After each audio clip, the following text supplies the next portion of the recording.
वो घरों के आखिरी दरवाजे तक आपके पीछा करने की तैयारी में है। समाधान एक ही है कि पहले दरवाजे पर ही मुकाबले की हिम्मत पैदा करो और कोई रास्ता नहीं। अगर इस देश में तानाशाही के रास्ते की गारंटी की तरफ अगर केंद्र सरकार बढ़ रही है तो उससे अब केवल सीधे इधर उधर टेढ़े मेढ़े कामों से रास्ता नहीं बनेगा। आपको इस देश में अगर तानाशाही की गारंटी की तैयारी हो रही है तो इस देश में इसका समाधान यही है कि क्रांति की गारंटी की तैयारी करो। बीच का रास्ता धीरे धीरे इस देश में खत्म होगा। 2024 के चुनाव में अगर भारतीय जनता पार्टी की सरकार बनती है तो क्या इस देश के अंदर संविधान जो है वो रहेगा? क्या इस देश के अंदर जो लोकतंत्र है वो रहेगा?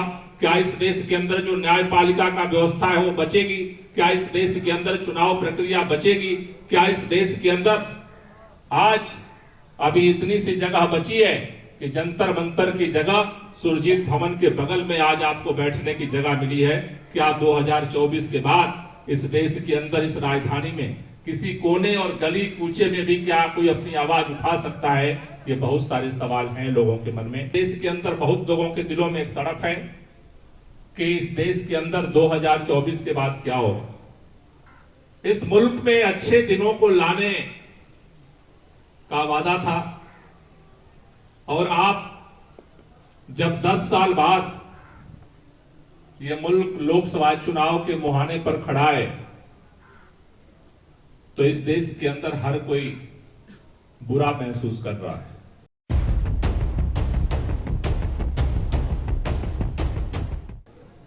अभी नवीन जी बोल रहे थे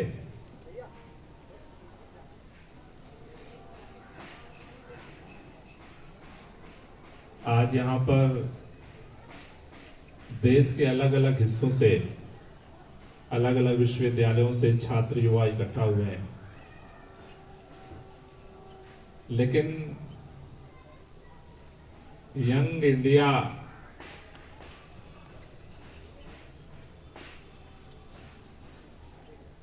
जिस तरह का नाम है उस तरह का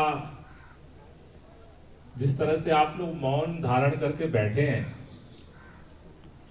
ये रैली तो जंतर मंतर पे होनी थी। सरकार इतनी ज्यादा डरी हुई है कि जंतर मंतर पे परमिशन नहीं दिया। ये बात मेरे समझ में नहीं आ रही। यहां आप सेमिनार करने नहीं आए, इस देश के अंदर उस हुकूमत के सामने अपना प्रतिरोध दर्ज करने आए हैं, अपना ऐलान करने आए हैं, जो आज की तारीख में सुनना तो दूर कुचलने के लिए तैयार है। तो मैं चाहता हूं कि एक बार दोनों हाथ की मुट्ठियां बंधनी चाहिए। हर भारत के बेटे बेटी जो देश के अलग अलग हिस्सों से आए हैं, दोनों हाथ की मुट्ठियां बांध करके एक बार नारा लगाएंगे, इनकलाब जिंदाबाद। ना यूथ की आवाज नहीं है, इनकलाब जिंदाबाद, इनकलाब जिंदाबाद, इनकलाब जिंदाबाद। अरे लड़ेंगे जीतेंगे, अरे लड़ेंगे जीतेंगे। साथियों, आज ये मुल्क एक नए दौर से गुजर रहा है। सामान्य दौर नहीं है। शायद पिछले 10 सालों से भारतीय जनता पार्टी की सरकार देश के प्रधानमंत्री माननीय नरेंद्र मोदी के नेतृत्व में जिस तरह से काम किए, इस मुल्क में अच्छे दिनों को लाने का वादा था और आप जब 10 साल बाद यह मुल्क लोकसभा चुनाव के मुहाने पर खड़ा है तो इस देश के अंदर हर कोई बुरा महसूस कर रहा है।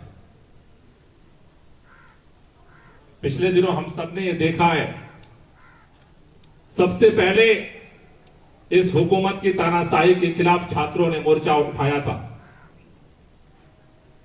जवाहरलाल यूनिवर्सिटी हो, चाहे वो हैदराबाद यूनिवर्सिटी हो, चाहे इलाहाबाद यूनिवर्सिटी हो, सबसे पहले अगर किसी ने मुखर आवाज उठाई,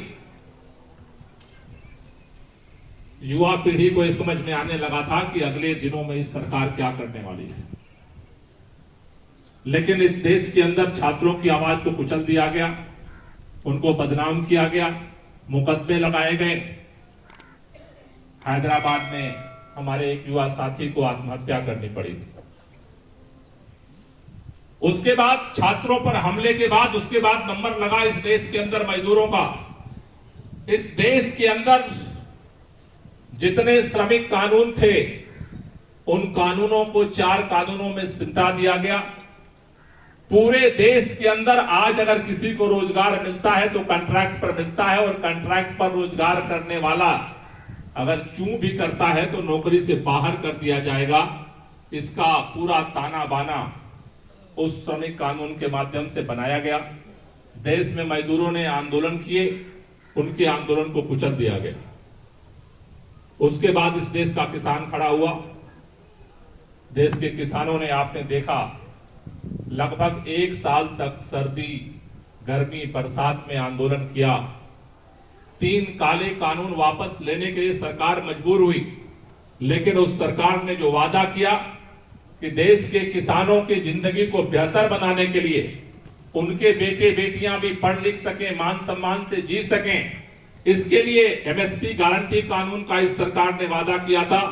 2 साल हो गए, कमेटी का क्या हुआ किसी को पता नहीं। फिर सड़क पर किसान आंदोलन करने के लिए मजबूर है। देश के अंदर जो स्थिति बनी है, मैं केवल इतनी बात आपसे कहना चाहता हूं कि इस दौर में स्थिति चिंताजनक है, लेकिन चिंता करने से समाधान नहीं मिलने वाला है।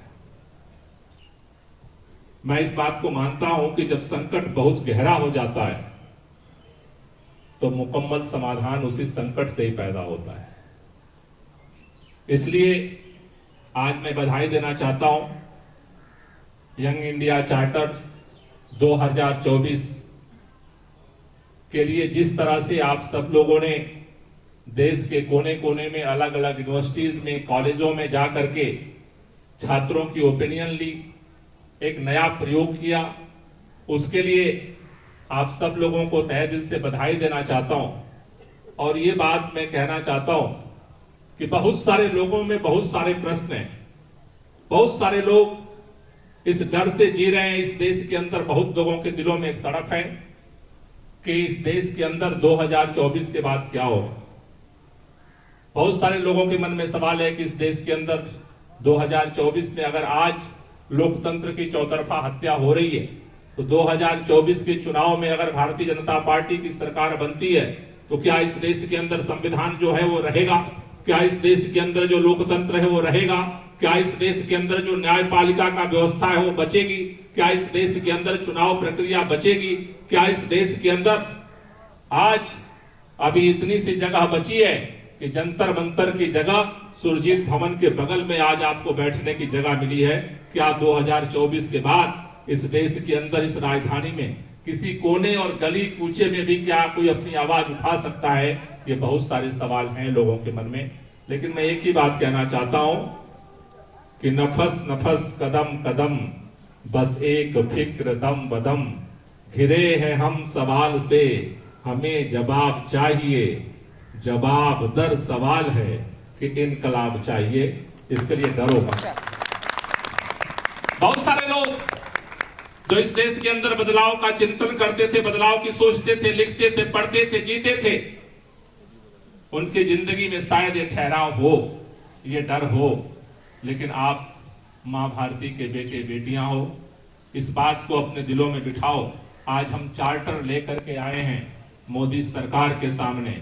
ऐसे दिमाग में प्लान बनाओ, आज के बेटे बेटियों ने वो सोचा है, वो किया है जो आज 100 साल पुरानी पीढ़ी नहीं कर सकती थी, नहीं सोच सकती थी। अगर आज इस देश में संविधान पर संकट का खतरा मंडरा रहा है, आप में से वो तमाम प्रतिभाशाली युवा बैठे हैं जो उससे बाहर निकलने का भी रास्ता बना सकते हैं। अगर इस देश में तानाशाही के रास्ते की गारंटी की तरफ अगर केंद्र सरकार बढ़ रही है तो उससे अब केवल सीधे इधर उधर टेढ़े मेढ़े कामों से रास्ता नहीं बनेगा। आपको इस देश में अगर तानाशाही की गारंटी की तैयारी हो रही है तो इस देश में इसका समाधान यही है कि क्रांति की गारंटी की तैयारी करो। बीच का रास्ता धीरे धीरे इस देश में खत्म हो रहा है।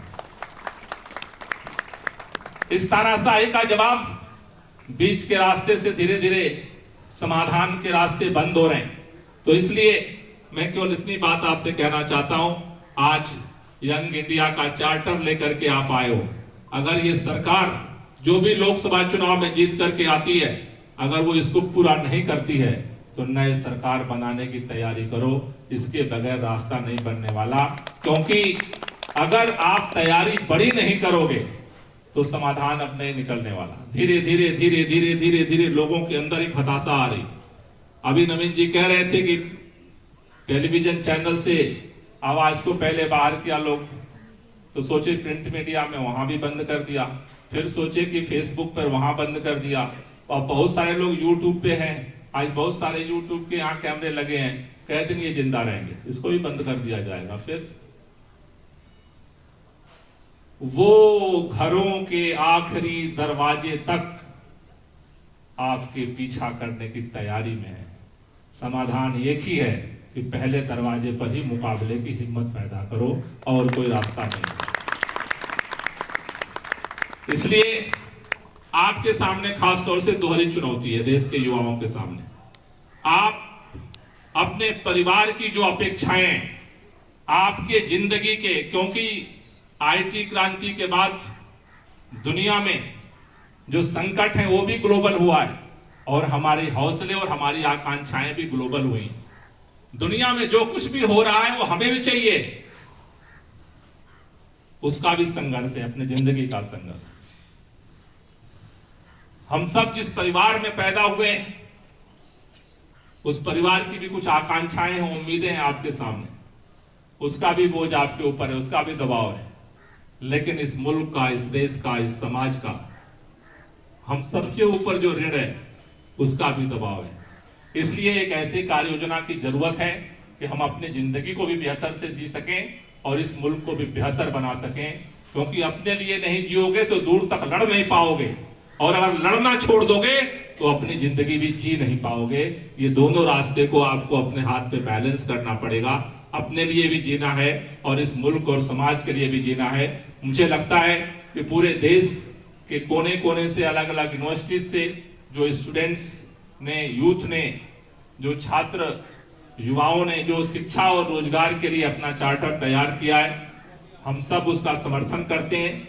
इस सरकार को हम सौंपें। लेकिन एक ही बात कहना चाहता हूं कि आज रामलीला मैदान अभी हमसे दूर है। मैं सभी संगठनों के साथियों से निवेदन करना चाहता हूं, ये लड़ाई की शुरुआत है, आगे लड़ाई और गहरी है। आज जंतर मंतर हमें नहीं मिला, हम यहां बैठे हैं, लेकिन हमें और ताकत लगाने की जरूरत है, और आगामी दिनों में हम रामलीला मैदान तक पहुंचे, इतनी बड़ी ताकत और छात्र युवाओं को इतने बड़ी संख्या में मोबिलाइज कर सकें कि रामलीला मैदान तक हम पहुंच सकें, क्योंकि बड़ी संगठित ताकत से ही आप इसका जवाब दे सकते हैं, और हम सब आपके साथ मिलकर के इस कदम को आगे बढ़ाएंगे। आप सब ने हमें यहाँ बुलाया, मौका दिया अपनी बात रखने का, आप सब लोगों का बहुत बहुत शुक्रिया, बहुत बहुत धन्यवाद।